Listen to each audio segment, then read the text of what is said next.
አመሰግናለሁ። ስምህንና የስራ እሺ ስሜ ኻሊድ ኡስማን እባላለሁ። በሀረር የባህል ማዕከል የሙዚየም ገላጭ ነኝ። እስኪ እንግዲህ ይህ የሀረሪ ባህላዊ ቤት የሚገልጽ ነውና ይህ በርካታ ታሪካዊነት የሚገልጹ ቅርሶች አሉት። የቤቱ አሰራርም ጥንታዊነትን የሚገልጽ ነውና እስኪ ስለዚህ አጠቃላይ የሚገልጽልን። እንግዲህ ስለ ቤቱ ስገልጽላችሁ እንግዲህ የሀረሪ የባህል ቤት ማለት ጥንታዊ አሰራርን ተከትሎ የተሰራ ነው። ለምሳሌ ወደ እድሜው ስንሄድ 1400 1500 ዓመት እድሜ ያላቸው ቤቶች ናቸው። ህያው ሙዚየም ተብሎ በዩኒስኮም የተመዘገበ ነው እና ይሄንን እንደ ምሳሌነት አያችሁት እንጂ ሙዚየሙን ጀጎል ውስጥ ያሉ ቤቶች አብዛኞቹ 90% ይሄንን ነው የሚመስሉት ማለት ነው። ስለዚህ በውስጡ የያዛቸው ቅርሶች እንዴት ናቸው? በውስጡ የያዛቸው ቅርጾች ስንል እንግዲህ የሀረሪ ማህበረሰብን ማንነትን አጉልቶ የሚያሳይ ነው። በርካታ እቃዎች፣ በርካታ የቅርጽ ስብስቦች ነው እዛ ውስጥ ያሉት። ለምሳሌ ከሚጠቀሙበት ቁሳቁሶች መካከል እንደ ገበታ የመሳሰሉ ነገሮች አሉ። በእጅ የተጻፉ ቁራኖችም አሉ። ከ400 ዓመት እስከ 900 ዓመት እድሜ ያላቸው ቁራኖች አሉ። እንዲሁም የተለያዩ የአልባሳቶች አሉ። በሰፌዶችም የተለያዩ ሰፌዶችም አሉ። በርካታ ቅርጾች ናቸው እዛ ውስጥ ያሉት። እንደው እነዚህን ቅርሶች በማሰባሰቡ በመጠበቁ ረገድ እንዴት ነበር የተሰራው? የቅርጹ አሰባሰብ ላይ ስንመጣ በ1972 ነው በነገራችን ላይ ሙዚየሙ ሲመሰረት የተመሰረተው እና ሲመሰረት የቅርጹ አሰባሰብ በሀረሪ ማህበረሰብ አማካኝነት ነው የተሰበሰበው። ቅርጻቸው እንዲጠበቅላቸውና ባህላቸውን አጉልቶ ለማሳየት በጣም ጉጉት ከመኖሩ የተነሳ ነው። አብዛኛውን በስጦታ የተሰበሰቡ እቃዎች ናቸው እነዚህ እቃዎች። ወደፊትስ እንደው አስጠብቆ ትውልድ እንዲዘክራቸው የትውልድ ማንነት እንዲገልጹ ከማድረግ አንጻር የወደፊት ትውልድ ለወደፊት ለትውልድ ለማቆየት የሚጠበቀው ነገር ምንድን ነው? አንደኛው ስለ ቅርጽ ምንድን ነው የሚለውን ነገር ማህበረሰቡን ራሱ ግንዛቤ መስጠት ያስፈልጋል። በአሁኑ ሰዓት ጎብኚዎች ብዙ አሉ። የሚጎበኙት እንግዲህ ቅርጽን ለመጠበቅ የሚያነሳሳቸው ነው ብዬ ነው የማምነው በግሌ እና ለወደፊት እንዴት ይተላለፋል የሚለውን ነገር በጽሁፍ የምናስቀምጥበት ነገር አለ። በትምህርት ቤት ደረጃ ተማሪዎች መጥተው የሚጎበኙበት ሁኔታ አለ። ቅርጽ ምንድን ነው የሚለውን ነገር ትርጉሙን እና ምን ያስተላልፋል የሚለውን ነገር በእያንዳንዱ ጭንቅላት ውስጥ የሚቀመጡበት ሁኔታ ነው የሚኖረው ማለት ነው እና ለሚመጣው ትውልድ በአስተማማኝ ሁኔታ የሚቀጥልበት ሁኔታ ነው ያለው ብዬ ነው የምገምተው። እኔም አመሰግናለሁ።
ክቡራን ተመልካቻችን አሁን ደግሞ የጀጎል ግንብ ውስጥ የሚገኘው የጨለንቆ መታሰቢያ አደባባይ ላይ ነው የምንገኘው።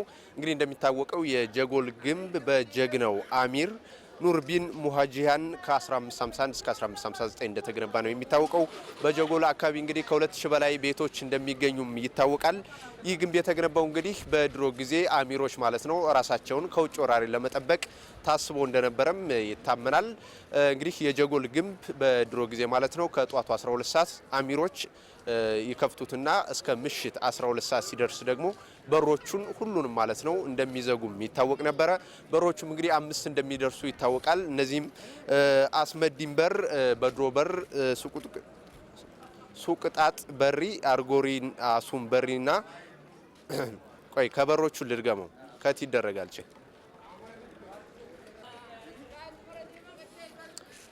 እንግዲህ የጀጎል ግንብ 5 በሮች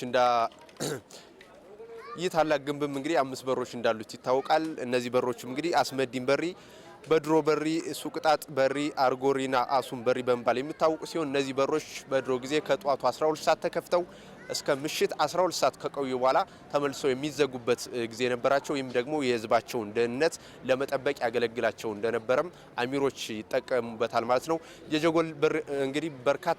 የጀጎል በር እንግዲህ በርካታ የሚባል ታሪካዊ ነገሮች ያሉ ሲሆን እነዚህን እያወራን አሁን ቆይታ የምናደርገው ይሆናል። ዜማ ወደ እናንተ እናደርሳለን። አሁን ደግሞ ወደ ሰሜን የሀገራችን ክፍል እንሄድና የአማርኛ ሙዚቃ ተከታትለን እንመለሳለን። በያላችሁበት አሁንም ጥሩ ጊዜ ይሁንላችሁ። ሀገረኛ ዜማችን ይቀጥላል።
ክቡራትና ክቡራን ተመልካቻችን የብሔር ብሔረሰቦችና ህዝቦችን ቀን መሰረት በማድረግ በሐረር ከተማ ነው የምንገኘው።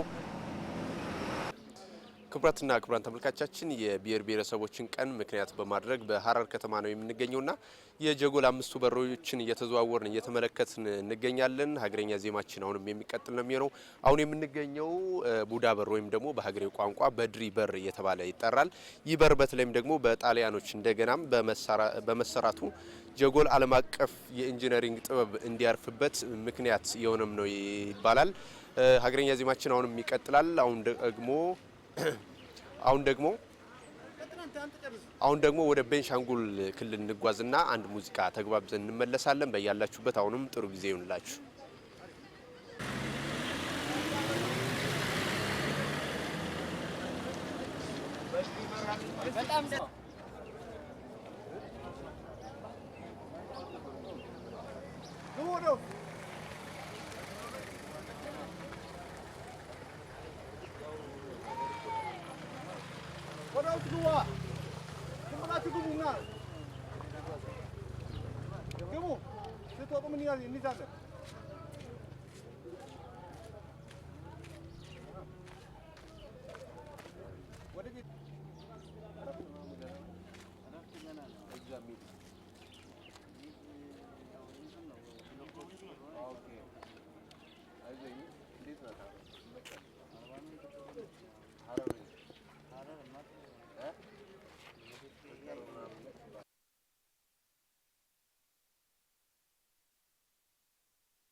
ክቡራትና ክቡራን ተመልካቻችን ሀገረኛ ዜማችን እንደቀጠለ ነው። አሁንም በሐረር ከተማ ነው የምንገኘው። ሐረር ከተማ እንግዲህ እንደሚታወቀው በርካታ አደባባዮች ይገኙባታል። ከነዚህ አደባባዮች መካከል እንግዲህ እዚህ የምንመለከተው የልዑል ራስ መኮንን አደባባይ ነው። ይህ አደባባይ እንግዲህ ከተመሰረተ በርካታ ጊዜያትን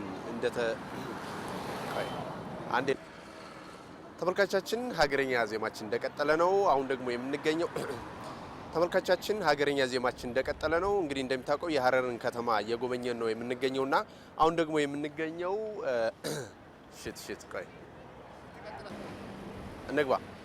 ተመልካቻችን ሀገረኛ ዜማችን እንደቀጠለ ነው። ሐረር ከተማ ነው የምንገኘውና ሐረር ከተማ እንግዲህ እንደሚታወቀው በርካታ አደባባዮች ይገኙባታል። ከነዚህ አደባባዮች መካከል የልዑል ራስ መኮንን አደባባይ እየተባለ ይጠራል። ይህ አደባባይ የምንመለከተው ማለት ነው። ልዑል ራስ መኮንን እንግዲህ እዚህ አካባቢ ላይ በተለይም ደግሞ በአጼ ምኒልክ ዘመነ መንግስት ገዢ እንደነበሩ ይነገራል። ይህ አደባባይ እንግዲህ ከተመሰረተ በርካታ ጊዜያትን ነው ያስቆጠረው። ሐውልቱም እንደምንመለከተው ብዙ ጊዜያትን ያስቆጠረ ሐውልት ነው። አሁንም ሀገረኛ ዜማችን ይቀጥላል። የመጨረሻ የዜማ ግብዣችን ላይ ነው የምንገኘውና አሁን ደግሞ ወደ ሶማሌ ክልል ተጉዘን የሶማሌኛ ዜማ እንገባበዝና የመጨረሻ ዜማችን ይሆናል። እኛም በዚሁ እንሰናበታለን። በፕሮግራም መስተንግዶ የሻምበል ባምላኩ ከካሜራ ባለሙያው አለማየሁ ዋሉ ጋር በጋራ ነበር ቆይታ ያደረግነው። ሳምንት በሌላ የሀገረኛ ዜማዎች የምንገናኝ ይሆናል። እስከ ሳምንት ቸርን ሰንብት።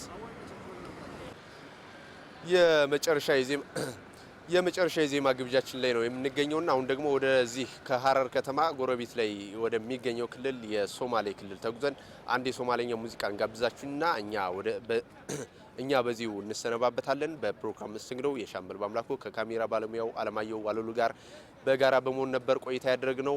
ሐረር ከተማ ላይ የነበረን ቆይታ እጅግ ያማረ ነበረ። የሐረር ህዝቦችም እንግዳ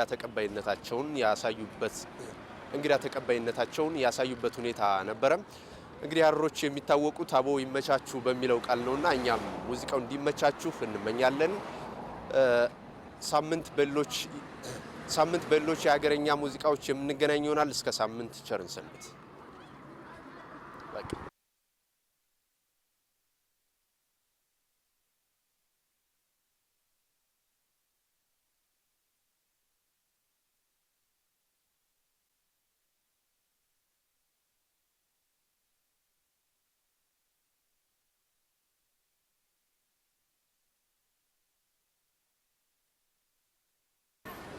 ክቡራን ተመልካቾቻችን ከሐዋሳ ከ700 በላይ ኪሎ ሜትሮችን አቆራርጠን እንግዲህ ቅድም የጨለንቆ መታሰቢያ ሐውልት ላይ ነበረ ሀገረኛ ዜማችንን የጀመርነው። አሁን ደግሞ ሀረር ከተማ ላይ ተገኝተናል። ሀረር ከተማ ላይ መገኘታችን እንግዲህ የሚያመላክት ከጀርባዬ የምትመለከቱት የጀጎል በር ነው። ይህ ዋናው በር የሀረር በር ይባላል። እንግዲህ ጀጎል ላይ ተገኝተናል። ሀረር ከተማን እየጎበኘን ሀገረኛ ዜማችንን አሁንም የምንቀጥል ነው የሚሆነው። አሁን የሚገኘው የጀጎል በር ዋና መግቢያ ላይ ነው። የሀረር በር ይባላል። እንግዲህ የጀጎል በር 5 ዋና በሮች አሉት። እነሱን እያንዳንዳቸውን እየጎበኘን ሀገረኛ ዜማችንን እየተገባበዝ የምንቀጥል ይሆናል። በዚሁ ላይ ይግባ።